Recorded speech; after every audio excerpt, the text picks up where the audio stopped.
Je vais vous poser une question. Quand nous avons un grand problème d'orgueil, un petit problème de routine ne nous humilierait-il pas? Oh Seigneur, j'ai besoin de toi. Seigneur, je ne suis rien sans toi. J'ai besoin de toi, aide-moi, Restez Seigneur. avec nous dans Jouissez de votre vie.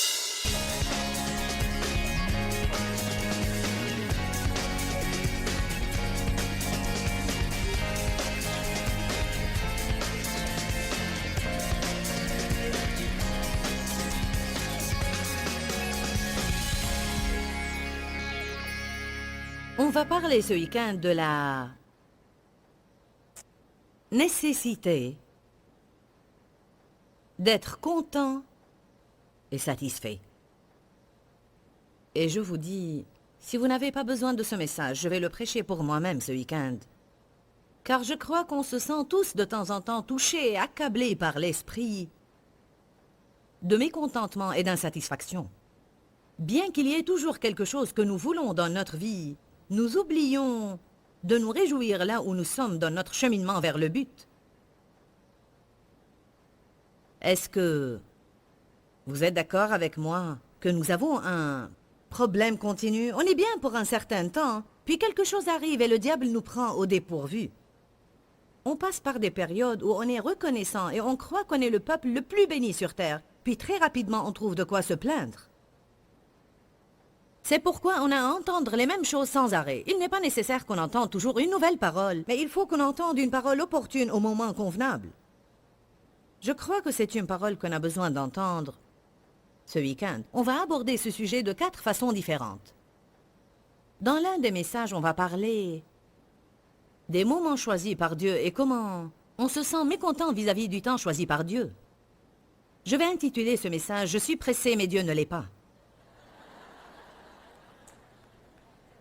On va parler précisément de notre mécontentement de nous-mêmes et comment on veut toujours être ce qu'on n'est pas ou on veut toujours être comme quelqu'un qu'on connaît et comment on a besoin d'être satisfait de nous-mêmes. Si vous n'êtes pas satisfait de vous-même, vous n'allez jamais être satisfait de personne. Vous ne pouvez pas donner aux autres ce que vous n'avez pas. Je dis toujours aux gens, vous n'allez jamais échapper à vous-même. Vous n'allez jamais échapper à vous-même. Je veux dire que vous êtes avec vous-même tout le temps. Si vous êtes des gens mécontents de vous-même, pensez alors à la vie misérable qui vous attend. J'ai écrit ici dans mes notes ce que je vais dire tout d'abord. Je crois que notre mécontentement est une insulte à Dieu. Puisque j'aime Dieu et que je ne veux jamais faire quelque chose qui l'insulte ou bien qui attriste le Saint-Esprit, c'est une bonne façon de voir les choses. Quand je me sens mécontente, quand je murmure et quand je me plains, j'insulte le Seigneur, je l'attriste. Parce qu'il dit, je suis en charge de votre vie, j'ai un bon plan. Je transforme le tout pour votre bien. Mes voix et mes pensées sont élevées au-dessus de vos voix et vos pensées. Vous ne savez pas ce que je fais, mais ayez confiance en ce que je fais. Et il veut de nous qu'on agisse comme si on croit ceci. Et non pas qu'on trouve toujours de nouvelles choses envers lesquelles on sera mécontent. Le royaume de Dieu offre des avantages.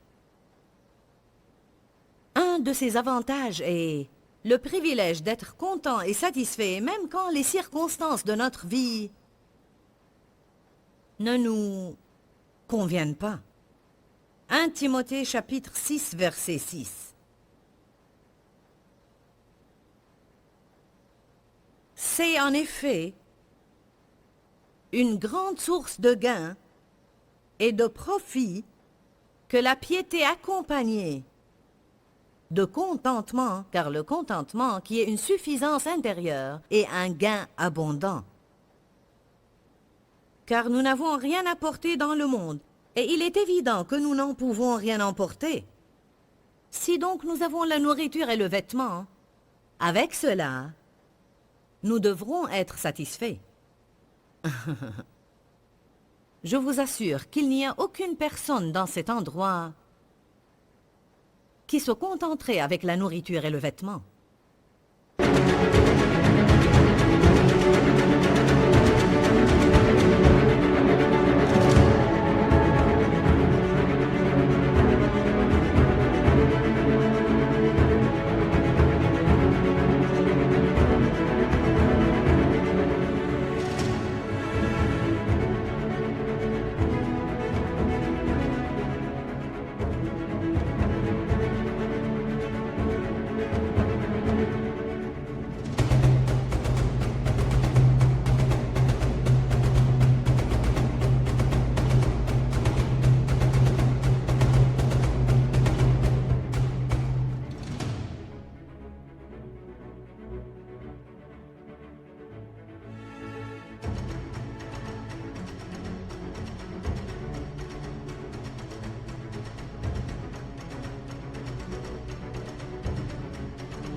car nous les avons tous.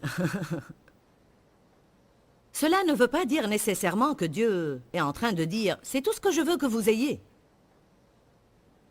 Mais il dit que même si on n'a que les choses essentielles dans la vie, cela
devrait être suffisant pour qu'on soit heureux. Si vous visitez quelques endroits que nous visitons pour prêcher, vous saurez tout de suite pourquoi cela est mentionné ici, car croyez-le ou pas, certains peuples dans le monde, s'ils avaient seulement cela, ils penseraient qu'ils sont totalement et complètement riches. Je viens de rentrer d'un pays du tiers-monde.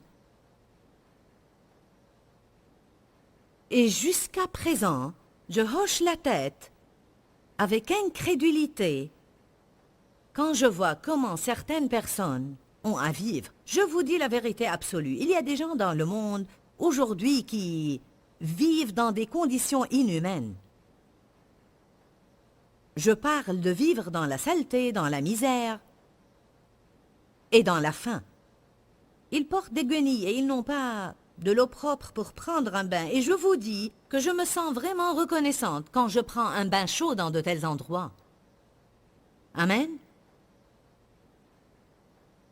Le contentement et la satisfaction sont des avantages du royaume. Et on a besoin d'être secoué de temps en temps pour qu'on reprenne le bon chemin. Je ne crois pas qu'il y a quelqu'un ici qui n'a pas entendu un tel message. Mais parfois on s'écarte du chemin étroit et on suit le chemin large. Et c'est de cette façon que Dieu nous remet sur le bon chemin. Alors nous allons subir un ajustement ce soir, ok? Un ajustement par l'esprit. Regardons un peu le côté négatif de ceci. Mécontent, malheureux, triste, insatisfait, sens de ressentiment. Une vie insatisfaisante, une vie qui ne fait pas plaisir à la personne. De différents sentiments qui révèlent le mécontentement. En fait, cela tourmente la personne. Être content, être satisfait est vraiment une source de joie. Mais être mécontent est une source de peine et de tourment. On sait cela, mais cependant, parfois, il est difficile de l'appliquer. C'est ridicule d'être contrarié par des choses que vous ne pouvez pas changer. Je crois que c'est ce qui nous énerve vraiment, ne pas pouvoir changer les choses. Le point essentiel, c'est que la plupart de nous aiment contrôler les situations. La plupart de nous aimeraient être de petits Saint-Esprits qui essayent tout le temps de faire ce que Dieu seul peut faire. Plusieurs d'entre nous étaient en train de discuter aujourd'hui au déjeuner. Des amis à nous qui sont venus pour la réunion. Et Dave et moi étions en train de dire comment on aimait régler les choses. On aime arranger nos enfants. On aime changer notre patron qui ne nous traite pas comme il faut. On veut arranger le monde. On veut apprendre aux autres comment faire les choses et on veut qu'ils s'appliquent à faire ce qu'on leur dit de faire. Le point essentiel est qu'il y a beaucoup de choses que Dieu seul peut changer. Au cours de tout cela, on a besoin d'apprendre à être content là où on est sur notre chemin vers le but. Car ce jour que je vis ne reviendra jamais. Une fois passé, il ne revient plus. Il est passé, passé, passé. Ce n'est pas étonnant que David ait dit « C'est la journée que l'Éternel a faite, je vais... » J'ai un sentiment que David s'est levé ce jour-là en se sentant mal. Je le sens vraiment. Je crois que quand on lit de telles choses dans la Bible, on découvre les annales de personnes qui ont senti ce qu'on ressent nous-mêmes parfois. Et elles avaient à prendre une décision et faire une déclaration de foi de ne pas vivre selon leurs sentiments. C'est ici la journée que l'Éternel a faite. C'est un luxe précieux que le Seigneur m'a donné, vivre et respirer. Encore un jour. Comment je vais vivre ce jour? Je vais le vivre dans l'allégresse et la joie. Et on sait tous que pour faire cela, on aura parfois à parler à nous-mêmes. Bien, regardons le côté positif. Le mot content veut dire être satisfait et résigné à vos circonstances. On n'aime pas cela tout de suite car on pense « je ne vais pas accepter ce qui se passe dans ma vie ». Personne ne dit qu'être content veut dire ne jamais vouloir changer. Évidemment, on veut tous voir des changements en nous-mêmes, dans nos finances, dans le monde entier et dans les gens qui nous entourent. Comment pourrais-je regarder le monde et dire « je suis satisfaite » ? Je veux voir un changement.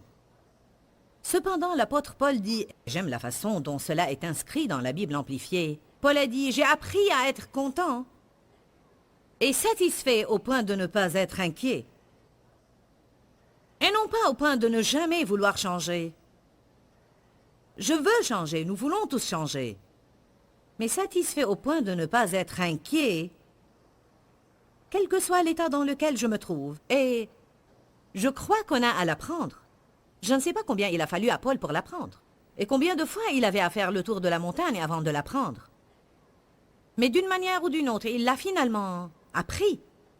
Allons, où Paul a parlé de cela dans Philippiens chapitre 4.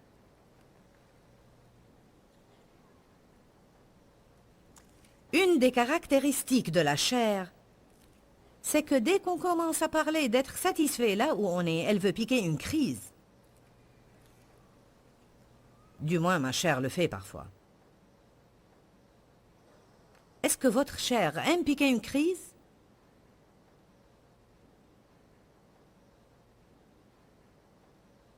Parfois, je me trouve face à des problèmes quand je ne veux pas en avoir. Je n'ai pas prévu de me lever et d'avoir un problème. J'ai soif de plus de contentement dans ma vie. Qui d'entre vous a soif d'un plus haut niveau de contentement et de satisfaction dans sa vie? Vous savez quoi? Ça ne va pas tomber sur nous. Nous aurons à essayer de l'obtenir. Nous aurons à apprendre certaines choses et à prendre une décision. Je vais persévérer et découvrir comment être content. Et je suis totalement prêt à faire tout changement nécessaire pour atteindre un niveau plus profond de contentement et de satisfaction dans ma vie. Philippiens 4, verset 11. Ce n'est pas en vue de mes besoins que je dis cela. Paul disait dans le verset précédent, « Je suis content parce que vous m'avez envoyé une offrande. » Puis il ajoute après, « Ce n'est pas en vue de mes besoins que je dis cela. » Il a dit, « Ce n'est pas que j'avais besoin de quelque chose. Et puisque vous m'avez envoyé une offrande maintenant, je me sens content. J'étais content avant que vous me l'ayez envoyée. Parce que j'ai appris à être content et satisfait au point de ne pas être inquiet ou troublé, quel que soit l'état où je me trouve. Je sais vivre dans le dénuement, je sais vivre dans l'humiliation et dans la gêne, je sais aussi vivre dans l'abondance et je sais jouir de la postérité. En tout et partout, j'ai appris le secret. Dites tous, le secret. Paul, nous te prions de nous dévoiler ce secret. En tout et partout, j'ai appris le secret de m'accommoder à toutes les situations et à toutes les circonstances, que je sois rassasié ou que j'ai faim, que je connaisse l'abondance ou que je sois dans le besoin. Puis on arrive à l'écriture qu'on lit toujours hors de son contexte. Verset 13. « Je peux tout par celui qui me fortifie. Je suis prêt à tout faire et j'ai la force de faire quoi que ce soit par lui qui m'infuse une force intérieure. Je suis satisfait par la satisfaction de Christ. » Que veut dire prendre le verset hors de son contexte? Je crois qu'on prend parfois ce verset et on le cite aux gens en disant « Béni soit le Seigneur ». Si vous voulez vraiment avoir un ministère mondial, vous pouvez certainement l'avoir. Non, vous ne pouvez pas l'avoir si Dieu ne le veut pas. Il y a des dons et une grâce spéciale dans la vie des personnes et aucun d'entre nous ne peut aller au-delà de l'appel de Dieu sur sa vie. Chacun d'entre nous doit accomplir et achever ce que Dieu l'a appelé à faire, mais on ne peut pas dire à quelqu'un d'autre « je vais faire ce que tu fais ». Je peux tout par le Christ qui me fortifie. Même si j'ai très envie d'être un conducteur de louange, je ne vais pas pouvoir le faire. Ça ne va pas réussir. Au début de mon ministère, j'ai décidé non seulement de prêcher, mais de chanter aussi. Car j'ai cru que ce serait super de pouvoir prêcher et de pouvoir chanter. J'ai acheté une guitare et j'ai commencé à jouer. Mais vous voyez comme mes doigts sont petits et courts. Regardez, j'ai les doigts petits et courts. Peut-être quelqu'un d'entre vous a les doigts courts et il arrive à jouer de la guitare, mais moi, je n'ai pas pu le faire. Ça n'a pas marché. Quand j'étais à l'école, je n'ai jamais pu apprendre à lire la musique. Je ne pouvais pas du tout l'apprendre. Je n'étais pas intéressée au do, ré, mi, fa, sol, la, si, do. En fait, je n'aimais pas du tout dessiner ces petites choses avec des lignes et des petits cercles dessus. Quelle que soit la tonalité que j'utilisais pour chanter, j'étais à la marge. Alors, peu importe combien je dis par jour, je peux tout par le Christ qui me fortifie, c'est une chose que je ne peux pas faire. Il ne faut pas qu'on tire une écriture hors de son contexte. Quand Paul a dit cette écriture, par la force de Christ, je peux tout faire, il voulait dire, je peux être content même quand je passe par de mauvaises circonstances. Et je peux aussi faire le bien quand je passe par de bonnes circonstances. Et il est important qu'on puisse faire les deux. L'année passée, Dieu m'a dit quelque chose que j'ai vraiment aimé. Il a dit, il y a deux tests différents que les gens doivent réussir concernant l'argent. Comment ils agissent quand ils ont de l'argent et comment ils agissent quand ils n'ont pas d'argent. On pourrait avoir une mauvaise attitude quand on n'a pas d'argent, mais certains ont une mauvaise attitude quand ils en ont. Soudain, ils se sentent mieux que les autres, ils n'ont plus de temps à donner aux autres et ils ne vont plus rien faire pour les autres. Alors Paul a dit, je sais comment vivre, que ce soit dans l'abondance ou que ce soit dans le besoin. Je suis un homme heureux dans les deux cas. Ma joie ne provient pas de mon argent. Il a dit par la force de Christ, je peux tout faire. Alors, quel est le secret dont Paul parlait? Une des choses que je vais vous dire, c'est que toute notre vie, étant qu'on est vivant sur cette terre, on va avoir un mélange d'abondance et de besoin. Personne n'aime entendre cela, car on veut tous penser qu'on va atteindre une place glorieuse où l'on ne fait rien que flotter sur la nuée de gloire toute la journée. Alléluia, Alléluia.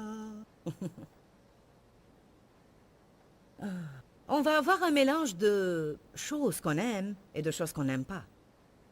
On va rencontrer des personnes qui nous apprécient et nous aiment tout le temps et on va les aimer infiniment. Et des personnes qui nous exaspèrent et nous rendent fous. Amen. Je t'en prie, éloigne cette personne vite de ma vie, Seigneur. Cela ne vous fera aucun bien. Vous allez rencontrer au moins 2 personnes pareilles dans l'endroit suivant que vous allez visiter.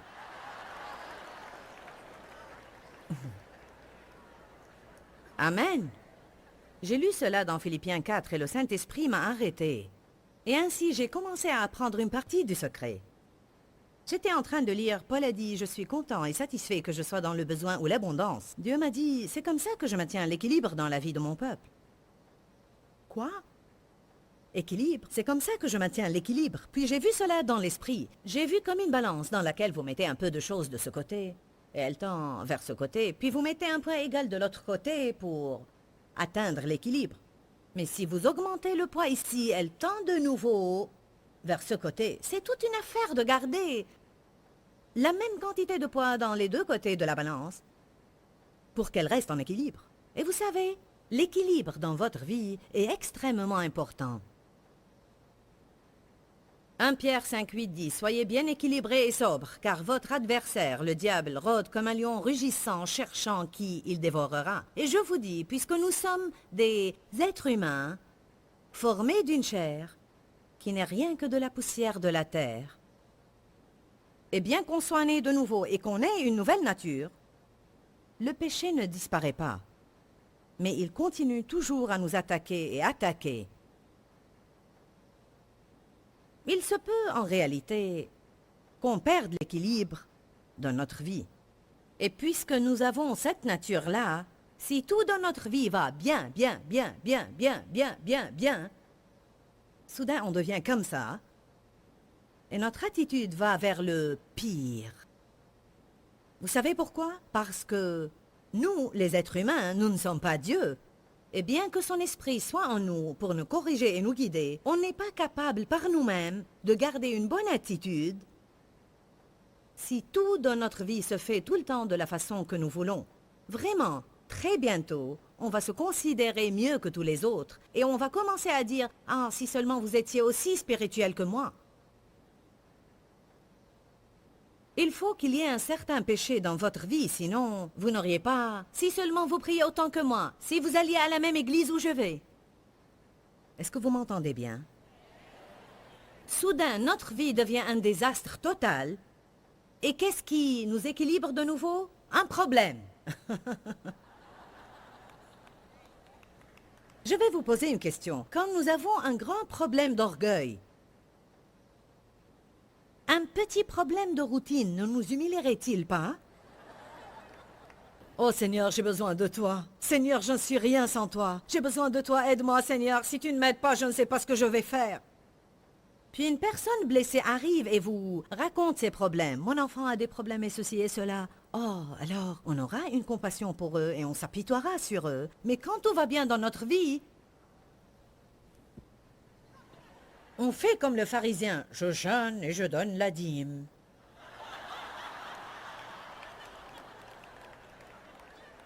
Amen. Une des choses qui m'ont aidé, beaucoup de choses m'ont aidé, mais une des choses qui m'a aidé le plus, c'était quand je me trouvais face à des choses que je n'aimais pas. Et je disais, Seigneur, je n'aime pas cela, mais il semble que je dois en avoir besoin. Et je crois vraiment que ça va œuvrer pour mon bien. Cela pourrait ne pas avoir l'air positif maintenant, mais je suis sûre et certaine qu'à un moment donné, il va œuvrer pour mon bien et qu'à un moment donné, il va correspondre à ton plan global pour ma vie. Croyez-le ou pas, le plan global de Dieu consiste non seulement à me bénir, mais aussi à développer en moi une attitude de piété et à me voir grandir spirituellement en oubliant mes propres intérêts pour que je puisse être une bénédiction pour les autres avant de partir d'ici. Amen. Allons donc. Il y a quelque chose qui intéresse Dieu plus que nous voir bénis. Il veut qu'on grandisse. Je suis sûre que nous savons tous qu'il y a aujourd'hui quelques problèmes d'attitude dans l'Église à travers le monde entier et que rares sont les personnes qui recherchent la sainteté et la consécration et qui se sacrifient pour être ce que le Seigneur veut qu'ils soient. Et souvent, on ne distingue pas la différence entre les croyants et les incroyants. Je sais que ça ne vous regarde pas. Qui est d'accord que nous avons besoin de nous élever un peu plus haut en tant que croyants et que nous avons à vivre la parole et non seulement la déclarer? Amen. Nous avons tous besoin de le faire. Qu'est-ce que Paul a appris d'autre? Quel autre secret a-t-il appris? Je crois qu'une des choses que Paul savait était « ce problème aussi va passer ». J'aime cela. Je me dis tout le temps « ce problème ne va pas durer à jamais ». Il va passer. Si je reviens en arrière et je regarde ma vie, et si vous aussi vous revenez en arrière, combien de fois vous êtes passé par des problèmes et vous avez pensé « je ne peux pas supporter cela ». Et le diable vous disait toutes les 5 minutes « ça ne va jamais passer, ça ne va jamais passer, ça ne va jamais passer ». Vous êtes là maintenant de l'autre côté et tous ces problèmes ont passé. Qui peut revenir en arrière maintenant et voir combien ces problèmes ont concouru à son bien? Mais sûrement, quand on les endure, c'est vraiment pénible.